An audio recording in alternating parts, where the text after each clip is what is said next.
déjà, je tenais à féliciter et avec beaucoup de respect et d'admiration pour tous les réalisateurs de ce festival.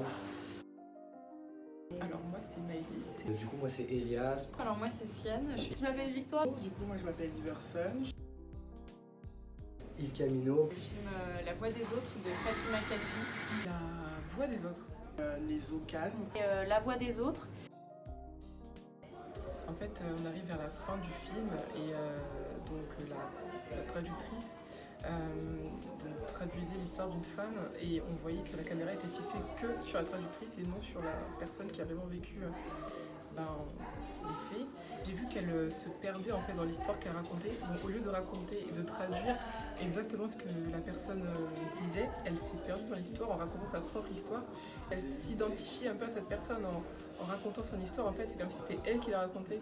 L'interprète se retrouve sur le quai du RER avec une des personnes qu'elle a accompagnée dans la traduction et où en fait on suppose que la personne accompagnée a eu un refus et on voit l'interprète croiser son regard et on voit la personne qui monte dans le RER et l'interprète qui décide de ne pas monter dans le RER et sûrement d'attendre le suivant. Enfin, je trouve ça assez une métaphore et à la fois fort en symbolique.